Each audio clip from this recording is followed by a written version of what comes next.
ओम गणेश, जय श्री कृष्ण। और एक बार फिर से आप सभी का मैं कर्मकांड बाय आनंद पाठक में सहृदय स्वागत करता हूं। और बहुत ही कंफ्यूजन है, बहुत लोग इस विषय में इस वर्ष कंफ्यूज है या फिर दुविधा में है कि एकादशी जो कृष्ण पक्ष अधिक माह की एकादशी है वो 11 अगस्त को है या 12 अगस्त को। अब कृष्ण पक्ष इसलिए बोल रहा हूँ क्योंकि यहाँ अमावस्यांत माह की गिनती होती है या कर रहे इसलिए। तो अधिक माह की इस बार जो अभी एकादशी आएगी जिसका नाम परमा है या फिर कमला एकादशी है, तो वो कब होगी? वो या तो 11 अगस्त को है या 12 अगस्त को है। वो मैं आपका संदेह दूर करूंगा। उसकी व्रत विधि क्या है वो संक्षिप्त में आपको पूरा सुनाऊंगा, अगर आप यह एकादशी व्रत आदि करते हैं तो। और उसके अलावा उसकी जो व्रत कथा जो अधिक पुरुषोत्तम माह की कथा में दिया हुआ है, भगवान कृष्ण ने युधिष्ठिर के प्रश्न के स्वरूप में उत्तर दिया था, वही मैं आपको आज सुनाऊंगा। आपको अगर यह विषय वीडियो पसंद आता है तो लाइक कीजिएगा, शेयर कीजिएगा, चैनल पर नए हो तो सब्सक्राइब अवश्य कीजिएगा। तो चलिए शुरू करते हैं। तो इस वर्ष पंचांग के अनुसार एकादशी जो तिथि है वह वृद्धि है और 12 अगस्त शनिवार के दिन आने वाले इसी हफ्ते में 12 अगस्त शनिवार 2023 को यह जो एकादशी है जिसे परमा एकादशी कहते हैं कथा के अनुसार, और या उसे कमला एकादशी कहते हैं, वो भी यहाँ पर पंचांग के अनुसार। तो ये जो एकादशी है वह 12 अगस्त शनिवार 2023 को है। अब इसकी संपूर्ण व्रत विधि जो क्या है, जो भगवान ने स्वमुख ही इस पुरुषोत्तम मास महात्म्य की कथा में महाभारत आदि में दिया है और इसके अलावा जितने भी प्राचीन व्रत आदि है उसमें भी दिया है।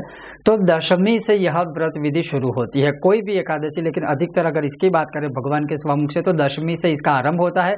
अब दशमी से कैसे करना होता है, तो दशमी के दिन हविष्यान्न करें। हविष्यान्न मतलब जो बिल्कुल ही तीखा खाना ना हो, स्पाइसी ना हो, तला हुआ ना हो, अधिक मतलब जो जंक फूड कहते हैं उस टाइप का कोई भोजन ना हो। हविष्यान्न मतलब जो भी थोड़ा सा नॉर्मल जो भोजन होता है जैसे हम करते हैं वैसे ही करना है, वो दशमी की बात है।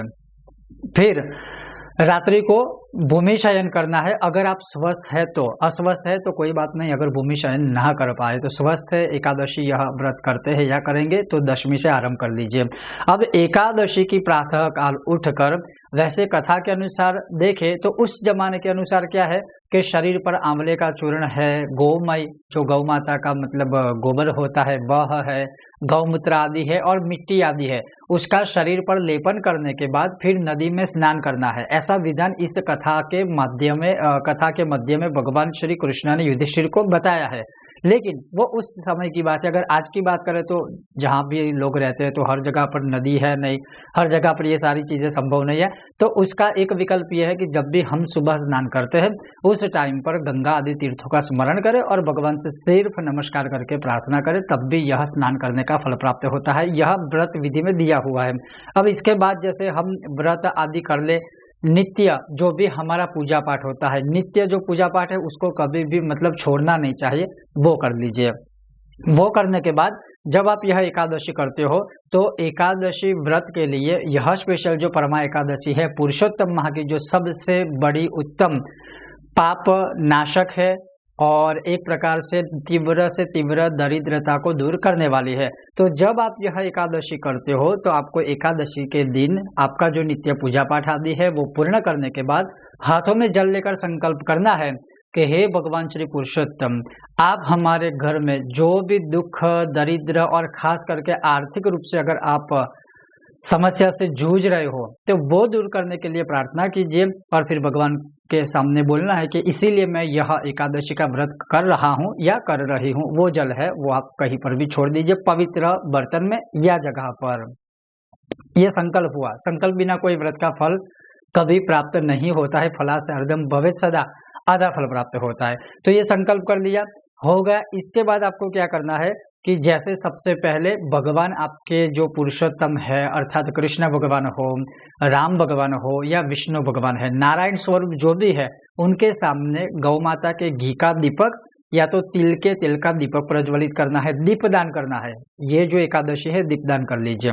तो दीपदान करने से भी यही है कि तीव्र से तीव्र दरिद्रता से मुक्त होते हैं। यह कौंडिन्य मुनि ने इस अधिक माह की कथा में बताया है, भगवान ने भी बोला है पुरुषोत्तम माह में दीपदान का महत्व है। तो दीपदान हो गया। दीपदान हो जाने के बाद वैसे तो लिखा है कि एकादशी के दिन राधिका सहित श्री पुरुषोत्तम भगवान की 16 उपचारों से पूजा करनी चाहिए या करवानी चाहिए। तो आप स्वयं अपने आप से राधा जी सहित पुरुषोत्तम भगवान की अगर आप चाहे उस तरह से पूजा करें, जैसे टीका लगाए, भगवान को अभिषेक आदि करे, फिर भगवान को अच्छे से श्रृंगार आदि करके उनकी जगह पर अर्थात मंदिर में बिठा दे, तो ये आप स्वयं भी कर सकते हैं। जहां बात रही प्रॉपर आपको अगर यह व्रत विधि आदि करवानी है तो किसी विद्वान पंडित जी को बुलाकर 16 उपचार पूजा जो करीब आधे से 1 घंटे में ये पूरा पूजन हो जाता है वो करवा लीजिए। अब ये हो गया। अब इसके बाद मान लीजिए कि हर जगह पर ये चीज संभव नहीं है, तो दीपदान कर लेने के बाद विष्णु सहस्त्र का आप एक पाठ कर लीजिए, या तो फिर आप पुरुष सूक्तम का पाठ कर लीजिए, या तो फिर विष्णु भगवान के जो 1000 नामावली है, नाम है, उससे पुष्पार्चन कर लीजिए, अर्थात पुष्प की पंखड़ियों से भगवान के ऊपर एक एक नाम बोलकर वह अर्पित कर दीजिए, फिर वह किसी पवित्र जगह पर विसर्जित कर सकते हैं आप।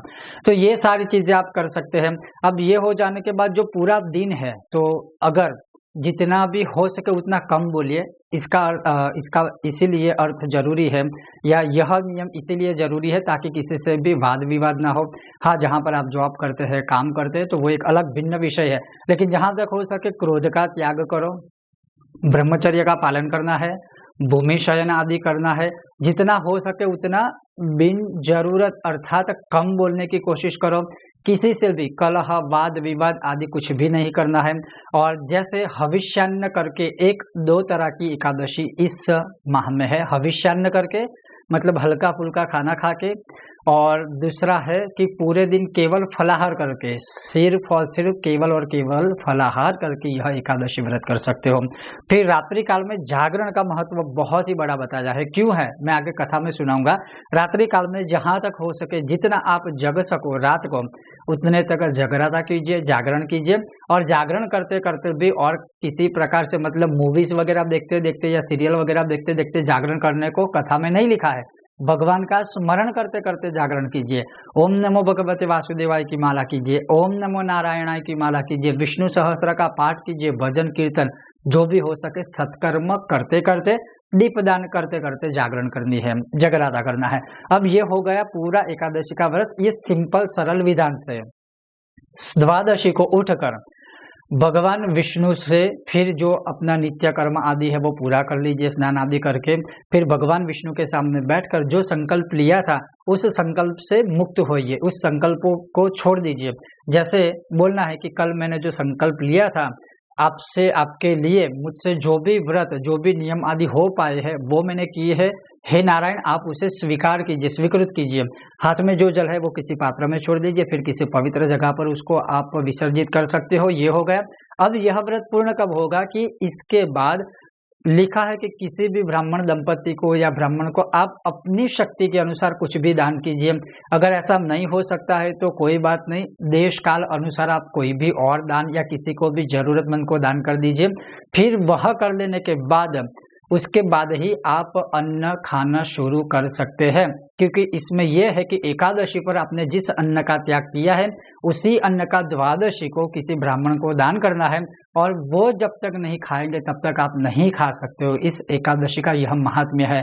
लेकिन मैं फिर से कहता हूँ, देश काल अनुसार कुछ कुछ चीजें शायद हम आचरित नहीं कर सकते हैं, लेकिन जितना हो सकता है उतना तो करना ही चाहिए। उसमें कोई ऑप्शन को खोजने की आवश्यकता नहीं होती है। ये रही पूरी एकादशी व्रत की संक्षिप्त विधि। अब इसके पीछे कथा और इसके पीछे जो रहस्य है वो क्या है, तो जैसे भगवान ने शुक्ल पक्ष की एकादशी की संपूर्ण कथा युधिष्ठिर जी को सुनाई थी, तो फिर युधिष्ठिर जी ने कहा कि आपने मुझे शुक्ल पक्ष की तो एकादशी की कथा सुनाई, परम पुण्य पवित्र दायिनी है, लेकिन उसी प्रकार से कृष्ण पक्ष की एकादशी का महत्व क्या है। तो जो व्रत विधि मैंने आपको सुनाई वही भगवान कृष्ण ने कहा था कि जो शुक्ला पक्ष की एकादशी के नियम है वही कृष्ण पक्ष में भी है। लेकिन इस एकादशी करने का महत्व अलग है। क्यों अलग है?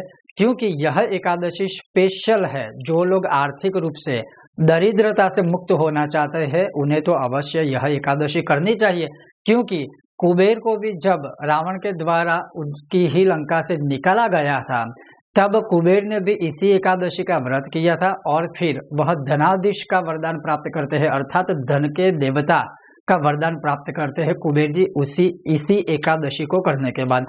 इसी तरह से राजा हरिश्चंद्र ने भी यह व्रत किया था और उन्होंने अपना जो गंवाया था वो सब कुछ वापस प्राप्त किया था। तो यह जो एकादशी है, यह एकादशी व्रत कथा है, वो बहुत ही महत्वपूर्ण है, दरिद्रता से मुक्ति देने वाली है, धन लक्ष्मी स्थिर रूप से स्थायी रूप से हमें देने वाली है। अब इसकी कथा भी मैं आपको संक्षिप्त में सुनाऊं तो भगवान कृष्ण ने युधिष्ठिर को जो कथा सुनाई थी वो कथा ये है। तो पुरुषोत्तम मास के महात्म्य में भगवान ने कहा है कि प्राचीन काल में कांपिल्य नगर में सुमेधा नामक के एक ब्राह्मण थे और वह अपनी पत्नी के साथ वहां रहते थे और उनकी पत्नी का जो नाम था वह पवित्रा था और जैसे नाम था उसी प्रकार से उसका चरित्र भी था कि वह पतिव्रता स्त्री थी और चाहे घर में कुछ हो ना हो किसी भी प्रकार से अपने पति को कभी कोई कंप्लेंट शिकायत नहीं करती थी। और जैसे लिखा है कि वह जो ब्राह्मण है वह अपने पूर्व जन्मों के कारण हर प्रकार से दरिद्र ही रहता था। वो बहुत सारी जगहों पर भिक्षा के लिए निकलता था लेकिन भिक्षा में उसे कहीं पर भी कोई धन नहीं मिलता था। फिर भी कभी भी उसकी पतिव्रता जो स्त्री थी पवित्रा, उसने कभी ये नहीं कहा है कि हमारे घर में ये नहीं है वो नहीं है। जो भी आता था या जो भी हो जाता उससे ही वह काम चला लेती थी। एक दिन उस ब्राह्मण को ऐसा हुआ कि शायद हो सकता है कि मेरी यह कर्म भूमि नहीं है, मैं यहाँ से विदेश की ओर चला जाऊँ। हो सकता है कि वहां जाने के बाद मैं बहुत सारा धन कमा सकूं या भिक्षा में बहुत कुछ प्राप्त कर सकूं। लेकिन उस समय पवित्रा ने, क्योंकि वह धार्मिक थी पतिव्रता थी, तो पवित्रा ने उसे ये कहा कि हम कहीं पर भी जाएंगे लेकिन हमारा भाग्य साथ में लेकर जाएंगे। और एक कारण हो सकता है कि हमने पूर्व जन्म में शायद हो सकता है कोई ऐसे कर्म किए होंगे जिसकी वजह से हम दरिद्र हैं। हो सकता है पूर्व जन्म में हमने कभी किसी को दान नहीं किया होगा, किसी भी प्रकार से किसी जीव को हमने दुखित किया होगा, तो शायद हो सकता है हम इसी का भोग भुगत रहे हैं। वहां जाकर भी अगर यही हालत होगी तो इससे अच्छा है कि आप हमारे समीप ही यहाँ पर रहिए, हम जो भी आएंगे उससे ही अपना घर चला लेंगे और इस प्रकार से हम रहेंगे। ऐसे सोचते सोचते कुछ दिन बीत गए। भाग्यवश उनका भाग्य जब जागृत होने वाला था, उदय होने वाला था, तो भगवान की ही कृपा से एक दिन वहां से गुजरते गुजरते कौंडिन्य ऋषि आ गए। कौंडिन्य ऋषि ने उनको देखा कि ये जो ब्राह्मण दंपति है बहुत दरिद्रता से जूझ रहे हैं, काफी दुखी है, उनके पास कुछ है नहीं।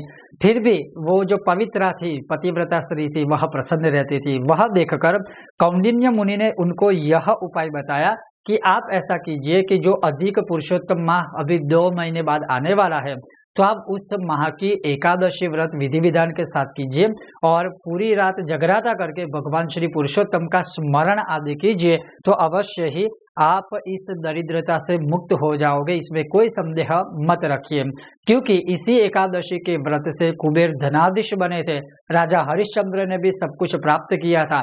तो इस प्रकार से वह कौंडिन्य मुनि उनको यह पूरा व्रत जो है वो कहकर वहां से चले गए। फिर सुमेधा ने अपनी पत्नी के साथ यह व्रत किया और पौराणिक कथा के अनुसार जो है उन्होंने पारण किया अगले दिन, जैसे वह व्रत की समाप्ति करते हैं। और इसी कारणवश इसी व्रत के प्रभाव से जब जैसे ही पारण पूर्ण हुआ और वह दोनों जो पति पत्नी थे वह सर्वस्व प्राप्त करते हैं। और उसी पारण के बाद एक राजकुमार हरि कृपा से ही भगवान के ही स्वरूप में एक घोड़े पर सवार राजा आया। फिर उसने उनको घर बनवा के दिया, धन संपत्ति आदि दी। तो वो जो सारा हुआ ये हरि की कृपा से ही हुआ था। और ये जो कथा थी ये मैंने आपको सिर्फ संक्षिप्त में सुनाई, लेकिन पुण्य पवित्र पापनाशिनी दरिद्रता को विनाश करने वाली यह जो कथा है वह पुरुषोत्तम मास कथा में बहुत ही अच्छे से विस्तार से बताई हुई है। भगवान ने यहाँ तक कहा है कि न केवल यह कोई व्रत करता है उसका तो सब कुछ प्राप्त उसे होता ही है, उसकी तो मनोकामना पूर्ण होती है, लेकिन यह कथा जो श्रवण भी करता है उसको भी अंशतः पुण्य की प्राप्ति होती है। तो ये थी परमा एकादशी, कमला एकादशी की व्रत कथा एवं महात्म्य। और यह 11 अगस्त को है या 12 अगस्त को। ये था आज का विषय और वीडियो। आपको यह विषय वीडियो कैसा लगा मुझे बताइएगा।